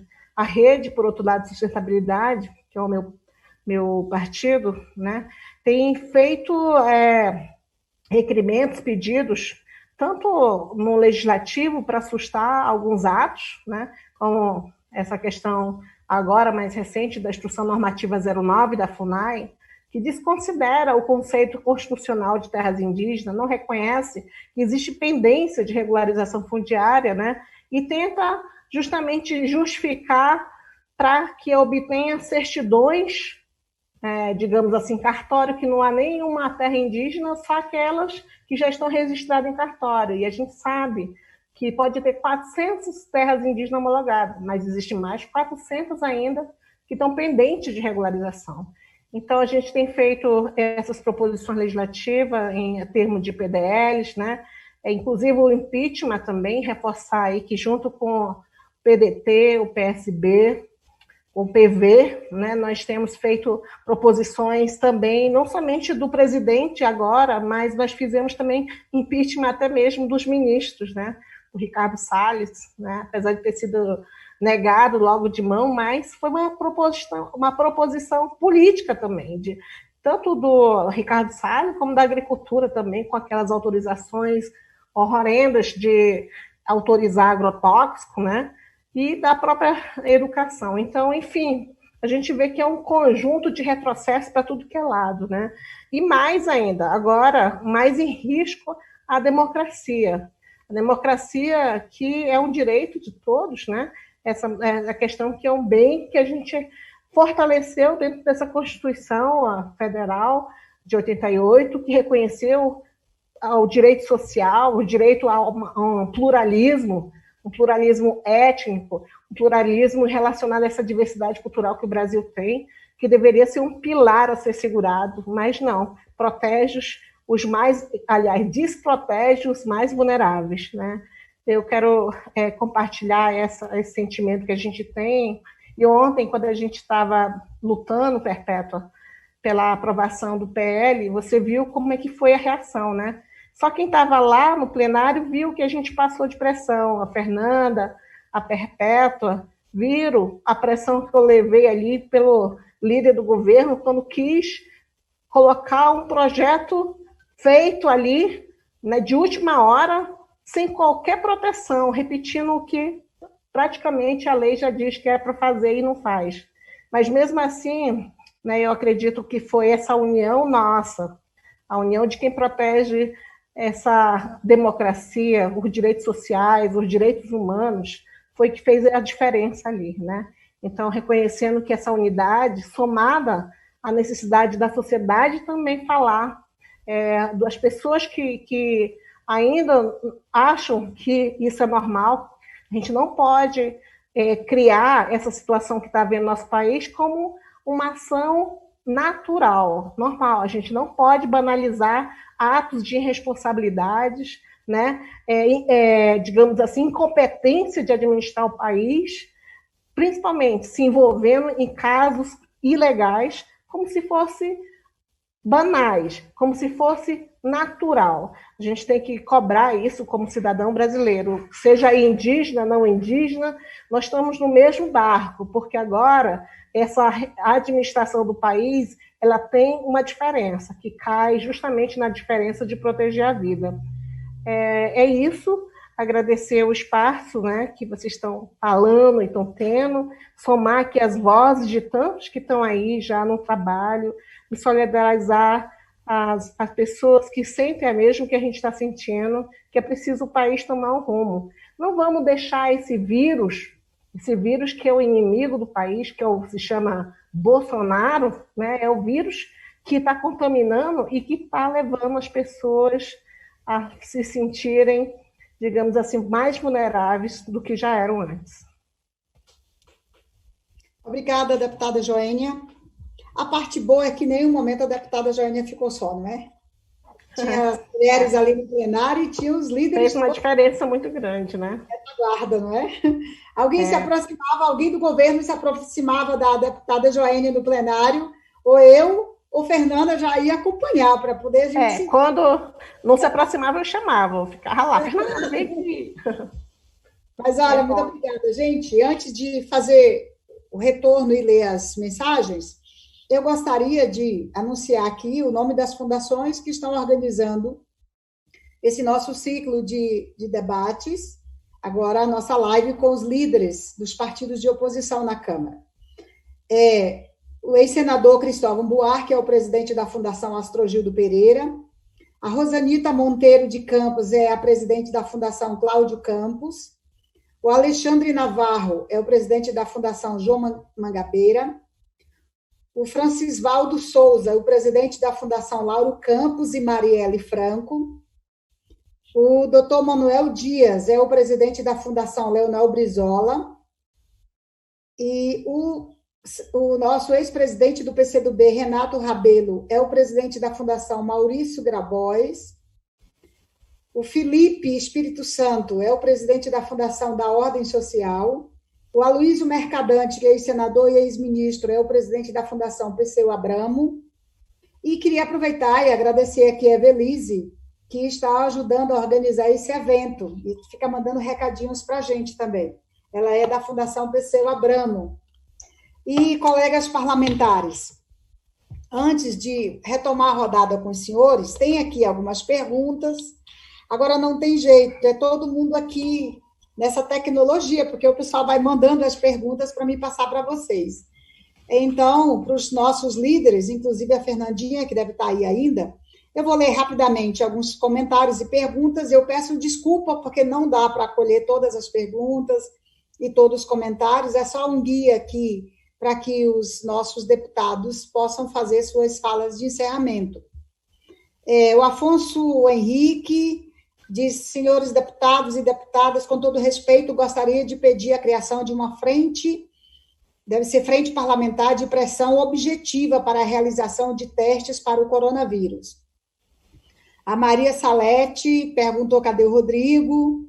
Queremos que ele dê início ao impeachment. Aliás, nós lemos aqui no início da nossa live o pedido de desculpa do presidente da Câmara, deputado Rodrigo Maia. O José Noronha faz a seguinte pergunta: como seria um governo que não fosse de coalizão? Acho que o Bolsonaro está querendo isso. O Fred Azevedo, ele pergunta: o estado de guerra deve entrar em vigor imediatamente, como poder político e social para dirigir essa luta do povo e do país. Se for sobre a PEC da guerra, que dá as condições para o presidente da República agir, isso nós fizemos, se a intenção era essa da pergunta. E os parlamentares, quando forem se colocar, podem, inclusive, se posicionar sobre isso.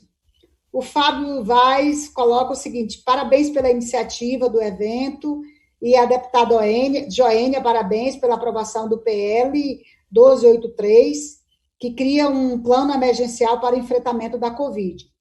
O José Noronha pergunta: será possível impeachment? O Jânio de Freitas disse que a dificuldade para avançar com o impeachment chama-se O Marcos Cauê Ferreira pergunta o seguinte: o Brasil necessita agora de uma frente ampla ou uma frente de esquerda? Qual a opinião dos senhores? A Kika coloca o seguinte: eu acho que ela deve ser muito admiradora do deputado Volney Queiroz. Kika Valquíria, que diz o seguinte: aqui só tem fera, guerreiros e guerreiras. Deputado Volney Queiroz, grande líder do PDT, nas trincheiras. Sua admiradora, deputado Volney.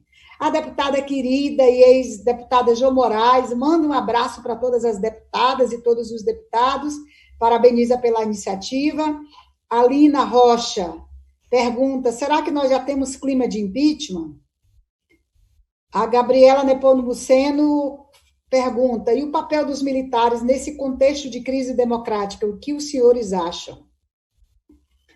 A Zoraia reafirma que é importante a esquerda ajudar mais e discutir mais a questão ambiental.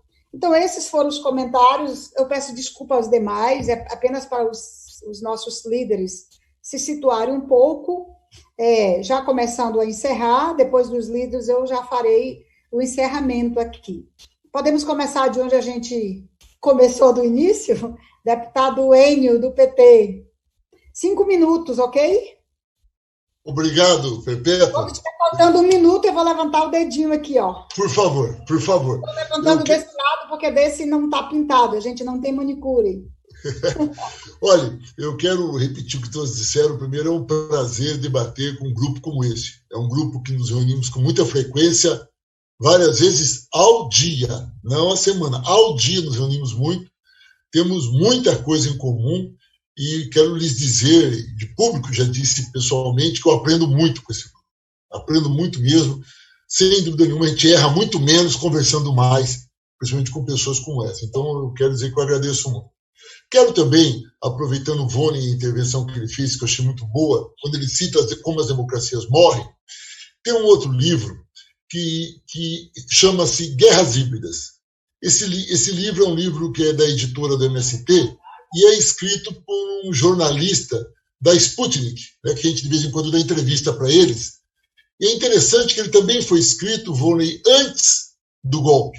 E você lê o livro, é como se estivesse vendo o golpe, como ele vai acontecer. Então, é importante entender como a direita tem uma política organizada e planejada e já funcionando há muito tempo.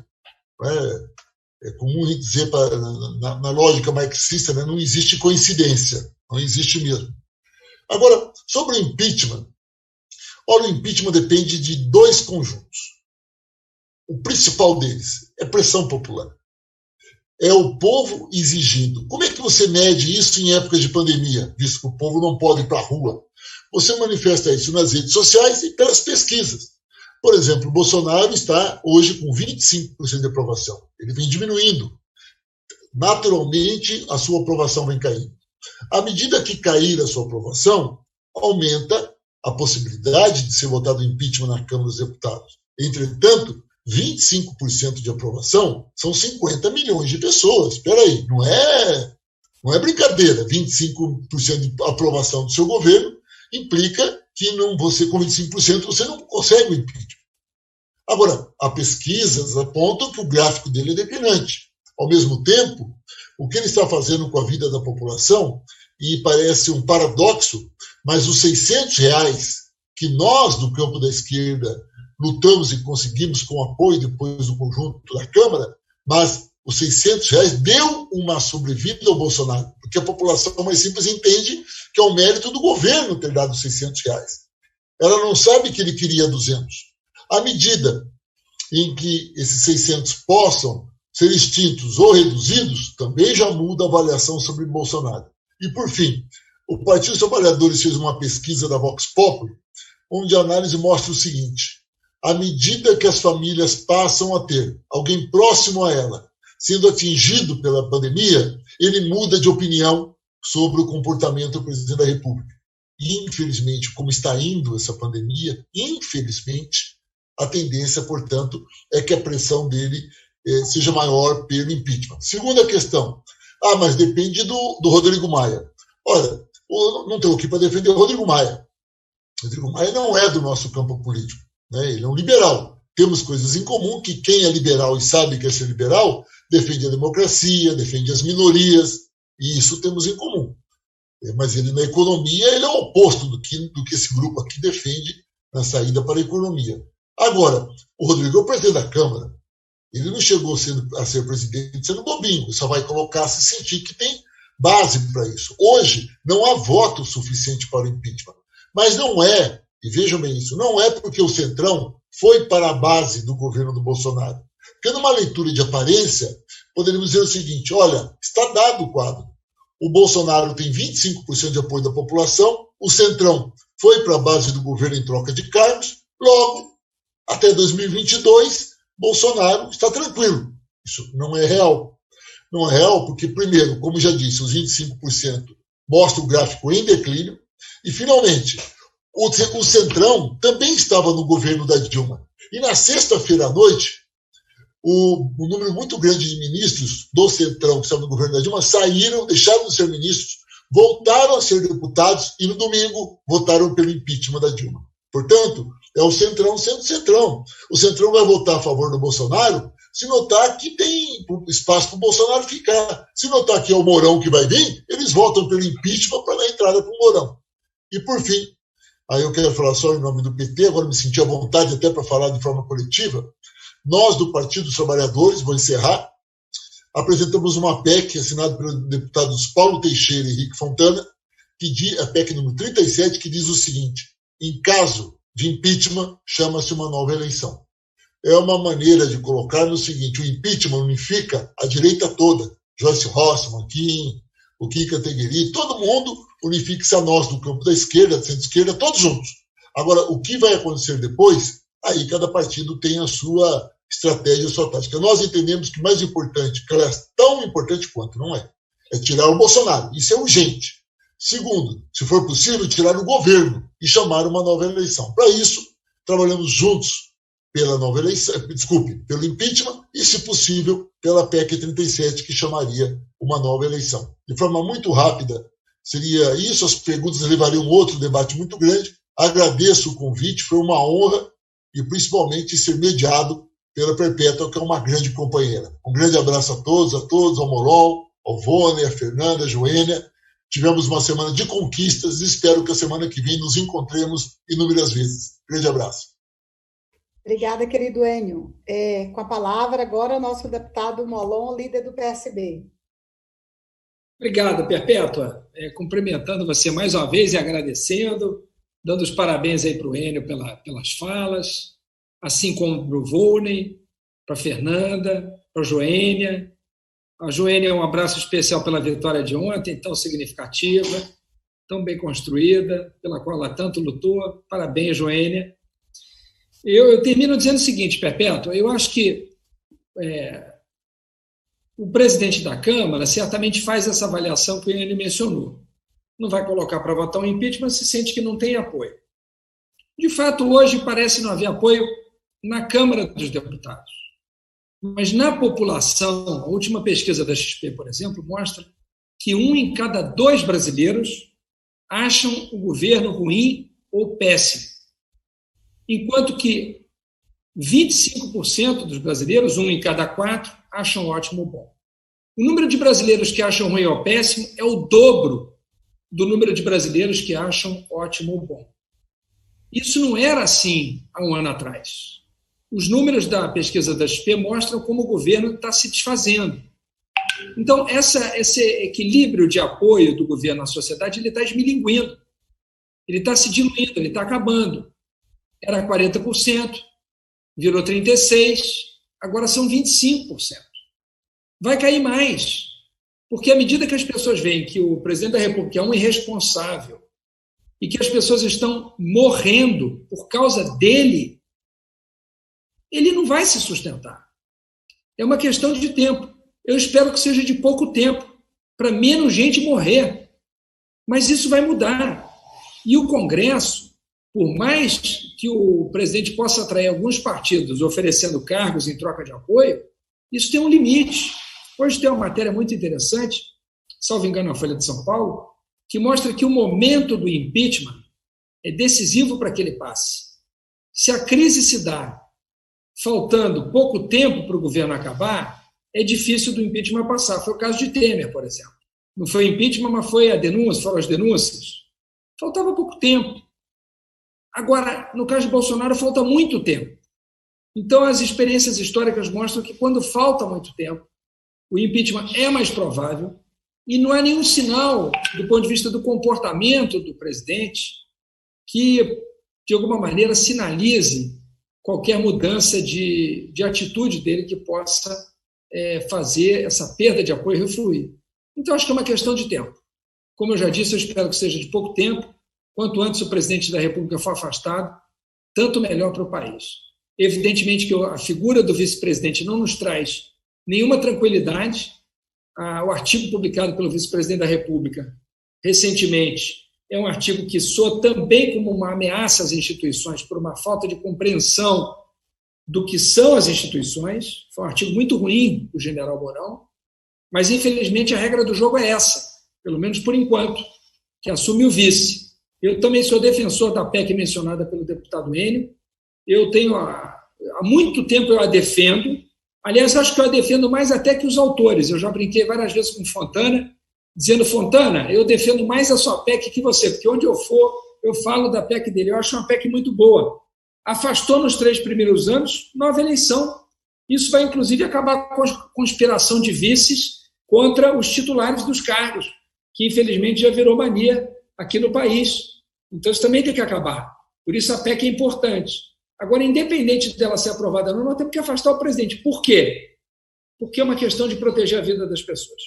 Então, mesmo com todas as ressalvas ao general Mourão, nós permitimos que Bolsonaro continue fazendo o que ele está fazendo, nos tornaria cúmplices, todos, dos crimes de Bolsonaro.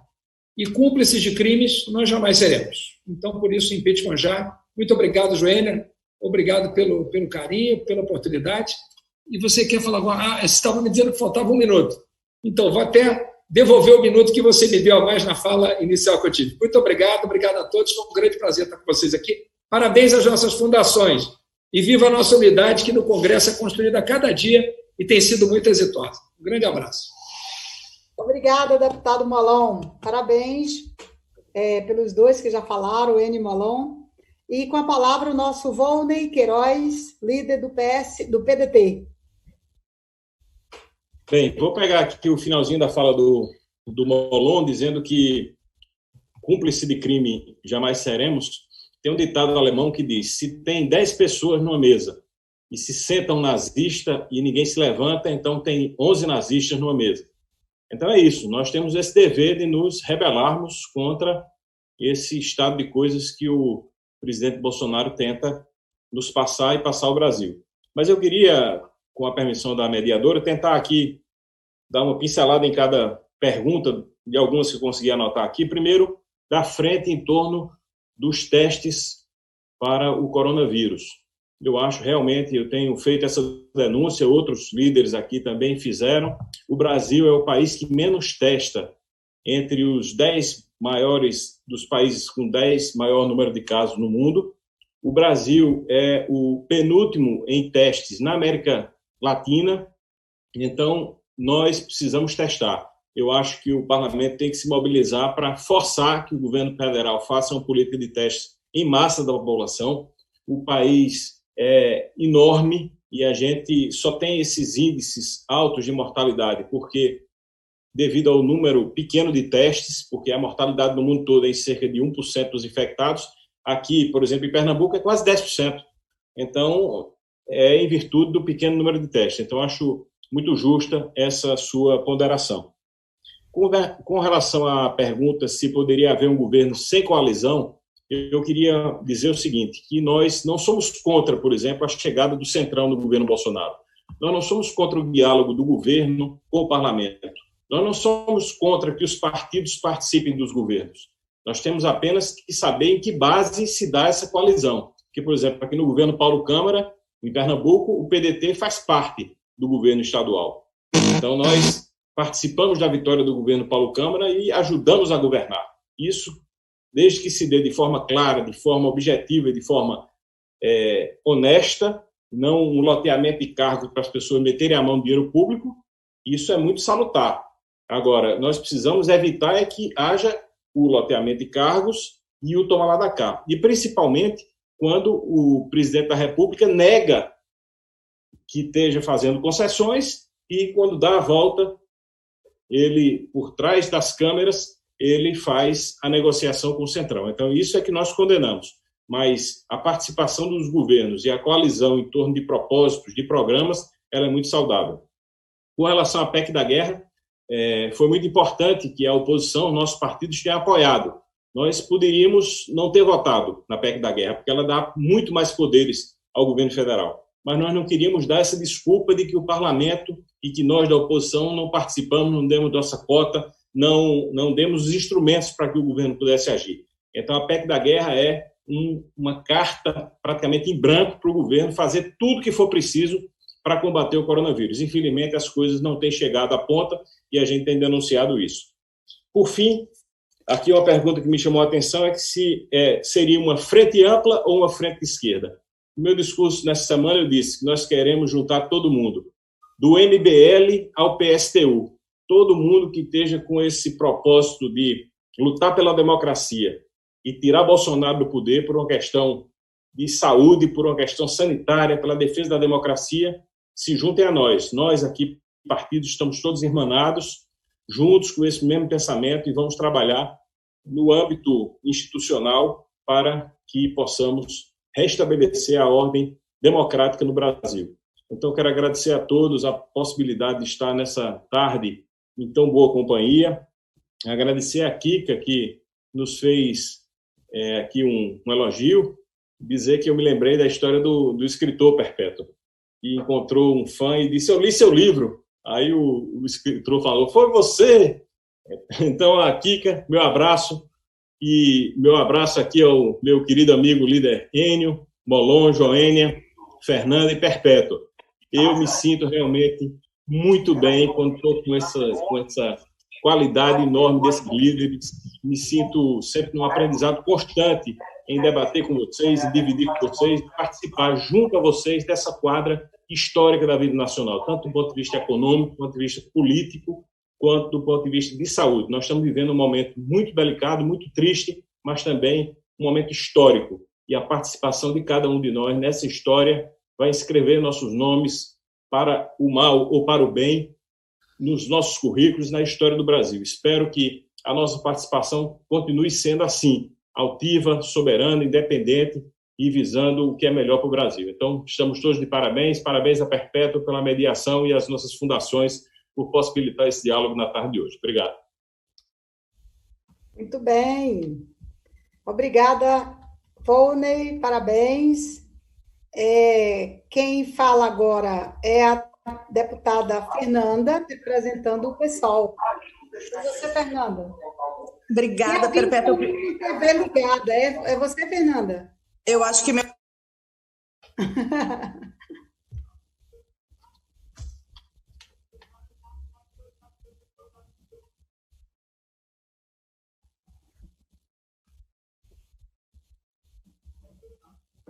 Pronto, eu quero ser rápida, Perpétua.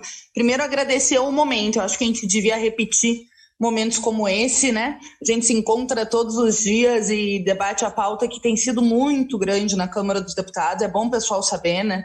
Às vezes a gente fica 12, 14 horas e é bom fazer uma reflexão profunda assim, do momento do nosso país e a necessidade de construir sínteses entre nós. Eu acho que o problema da testagem é grande. Acho que tem, obviamente, o tema dos insumos. O Brasil deveria estar fazendo reconversão industrial há mais de um mês. Só que o Bolsonaro, como eu disse, não lidera o país, lidera a extrema-direita. Porque o governo poderia estar botando dinheiro nas universidades, está cortando bolsas da CAPES ao invés de botar dinheiro nas universidades para ampliar o número de testes, para produzir em larga escala a testagem que está difícil importar, para produzir equipamento de proteção individual. E assim, a reconversão industrial ela é nas empresas públicas e privadas. Era a hora da indústria têxtil brasileira estar produzindo EPI. Está produzindo o quê? No momento que você está combatendo o Covid-19. Mas o Bolsonaro é um cara que não está preocupado com isso. Então é grave, porque nós temos umas maiores incidências e a menor testagem. Tem uma pesquisa muito útil, que não é uma pesquisa, é mais que uma pesquisa, eles fizeram um campo que é da UFPEL, que mostra o tamanho dos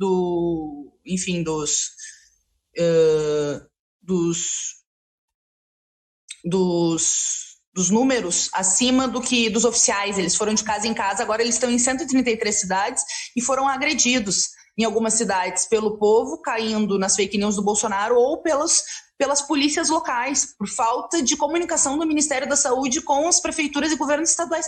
É um escândalo isso, gente, é um escândalo. Segundo, sobre o Centrão, eu acho que o Centrão é a expressão, né, da velha política do toma lá da cá, enfim, ganhar cargos para governar, para estar junto com o governo, mas eles são muito voláteis. Se a pressão fora aumenta sobre o Congresso, eles rompem a corda e deixam o governo sozinho, entendeu? Então eu acho que a luta tem que seguir. Acho que piorou a correlação de força na Câmara num certo sentido, porque agora eles têm 200 com o governo. Quando começou a crise eles tinham 70, agora eles têm 200. Isso muda um pouco, né? Muda um pouco, mas a gente tem que seguir lutando pelo impeachment do Bolsonaro, por outros instrumentos de fora para dentro. Olha que escândalo, esse ofício do general Helena é uma ameaça diante da decisão soberana do ministro Celso de Mello. Sobre a PEC do orçamento de guerra, eu acho que tem muita coisa boa na PEC, como, por exemplo, os ajustes fiscais não incidirem, as regras de ajuste fiscal, ao teto dos gastos, etc., né? E por isso a gente votou favorável à PEC, fazendo um debate que essa lógica de não ter o teto dos gastos, a emenda constitucional 95, de não ter lei de responsabilidade fiscal, deveria seguir depois da pandemia, porque quando eles fazem um orçamento separado, esse setor das elites, né, dão uma resposta aos mercados. Olha, isso é só na pandemia, depois a gente volta à agenda fiscal ultraliberal. Então, para nós tem que ser permanente, revogar a emenda constitucional 95, e nós fizemos o destaque no parágrafo 9º, que, na nossa opinião, pode ser sim um instrumento que permita o governo comprar títulos podres dos bancos, que há muito tempo estão tentando vender a sua carteira podre, mas aí a gente votou separado isso e votou contra essa parte no texto. Frente ampla ou frente de esquerda? Eu acho que contra o Bolsonaro é unidade de ação com todo mundo, gente. Não dá para ser sectário. Todo mundo que está a favor das liberdades democráticas, a gente pode fazer unidade de ação. Unidade de ação por Constituição, contra a restrição das liberdades de imprensa, unidade de ação para impeachment o Bolsonaro. Outra coisa são alianças eleitorais. Isso é outra coisa, porque eu acho que a gente tem que ter frente únicas da classe trabalhadora para defender direitos, a gente sabe como é que é, como quando vota no parlamento, o Enio falou da medida provisória 905 e tal, mas a gente também, além de tudo isso, tem que fazer uma reflexão profunda de como chegamos até aqui. Eu tenho a impressão que nós estamos vivendo aquele momento na história em que o velho já morreu e o novo não nasceu, como diria o Gramsci, e os elementos mórbidos aparecem. Existe uma crise no mundo inteiro desse modelo de representatividade, do capitalismo como modo de produção, embora ainda não tenha uma alternativa socialista com um peso de massas, que a gente precisa também saber que tem um problema de consciência na classe. Mas, assim, existe um questionamento, uma negação do velho modo de representação e do modelo econômico. E eu acho que enfrentar a extrema-direita também é potencializar uma esquerda anti-regime com capacidade de massas. Essa é a luta que nós estamos tentando com a construção do PSOL. Não é fácil, porque eu sempre defendo uma esquerda crítica e autocrítica, né? Quantas vezes a gente polemizou aqui entre nós, né? Então, eu não vou polemizar agora com os outros partidos, mas vou dizer que nós ainda não conseguimos, como partido, ser essa esquerda anti-regime com influência de massas, embora o pessoal tenha crescido em muitos estados, em muitos municípios, tenha crescido na sua bancada. Então, eu acho que esse é o desafio. A gente precisa de uma esquerda crítica e autocrítica, que não faça conciliação de classe, mas que também não seja autoproclamatória, que tenha a capacidade de se apresentar como uma alternativa num momento tão difícil. Muito obrigada, Perpétua. Foi um prazer enorme fazer esse debate profundo com vocês, com o Enio, com o Volney, com o Molon e com a querida Joênia. O presidente da Câmara me botou a Joênia ontem, tu viu? Só para isso teria que ter uma revolução no Brasil. É isso, Fernanda. Obrigada e parabéns você também. A deputada Joênia encerra aqui o nosso ciclo de debates aqui com os nossos líderes. Seu microfone, deputada. Na verdade, ele está aberto, né? Eu estava fazendo um teste, imaginando que funcionava sem um fone pelo computador. Mas eu quero dizer que muitos falam que o que elegeu Bolsonaro foi um anseio de mudança e de esperança, mas que eu acho que não é isso que houve esse pensamento, porque a esperança ela desfragmentou a partir do momento que se começou a trabalhar contra todas as garantias que já tinham sido asseguradas e que foram sendo rasgadas aos poucos. E que talvez a resposta seja essa, a união. Os povos indígenas, sempre eles têm trazido uma lição de vida, que eu digo assim. Por que nós sobrevivemos a esses 520 anos de colonização forçada? O nome disso se chama resistência. Resistência, união, coletividade, muita sabedoria e, principalmente, tentar visibilizar o que é melhor para as futuras gerações. Esse é o nosso lema. Então, eu queria concluir aí também fazendo chamado até mesmo para a sociedade brasileira, para que se una a nós que estamos propondo mudanças positivas, a melhoria para o nosso país, a melhoria para quem realmente está precisando e está mais vulneráveis ainda nesse desgoverno. Tenho preocupação bastante grande com quem realmente está aí tomando a decisão por nosso país. Absurdo, quero deixar aqui minha posição, Fernanda, no que você falou, mas também eu acho que a nossa reação tem que ser breve pela oposição em relação a esse pronunciamento, a esse documento que o general Heleno fez. Ele coloca assim, no documento que ele fala, ele como chefe de gabinete de segurança, e diz que se o celular for apreendido por ordem judicial, há risco, aí entre aspas é a palavra dele, consequências imprevisíveis para manter a estabilidade nacional. Isso é muito grave. Se é imprevisível, ele está justamente reagindo o quê? Está ameaçando, então ele indica uma ameaça de extrapolar o poder. Eu acho que temos que fazer uma convocação aí para que se explique. Não pode as pessoas usarem de suas autoridades para ameaçar a democracia. É com isso que a gente precisa unir, é preciso que a sociedade se envolva nesse trabalho coletivo e se una, para a gente não perder mais direitos e continuar nessa ameaça contra a democracia e contra a vida das pessoas. Obrigada. Obrigada, querida Joênia. Obrigada a todos os senhores, Molon, Fernanda, Joênia, Volney, Enio. Obrigada de coração pela participação. E eu queria, já encerrando aqui, dizendo o seguinte: o governo Bolsonaro é de fato um caos. E a leitura desse documento aí, assinado pelo ministro Heleno, que a deputada Joênia fez, é fruto disso. Porque, de fato, tem, inclusive, segundo alguns advogados, uma má interpretação também de setores da imprensa quanto à decisão do ministro do Supremo, que pode nem ter sido essa de apreensão de celulares. Mas isso já antecipa uma posição, de fato, do desejo do governo Bolsonaro de comandar o país sozinho, sem as instituições. E, nesse sentido, na minha opinião, cada gesto do governo Bolsonaro, cada coisa que é dita, cada atitude é muito bem pensada e programada. O governo Bolsonaro aposta no caos. Quando ele não paga, de fato, o auxílio emergencial para todos os brasileiros que têm direito de receber, é porque ele quer, de fato, que alguns fiquem com fome. Quando ele veta várias categorias, imagina aqui as categorias que ele vetou, vou citar só algumas: pescadores, agricultores familiares, taxista, mototaxista, caminhoneiros, diaristas, manicures e outros. Quando ele veta essas categorias, o que elas vão fazer? Elas vão para a rua, vão trabalhar, de duas uma. Ou vão adoecer, pegar coronavírus, criar um problema muito maior nos estados e municípios que já não tem mais UTI, ou o que, no fundo, na minha opinião, o governo Bolsonaro aposta é algo muito mais grave. O fato de ele só ter sancionado 12, 15 dias depois de votado o auxílio aos estados e municípios é exatamente porque ele quer tratar os estados e os municípios na unha.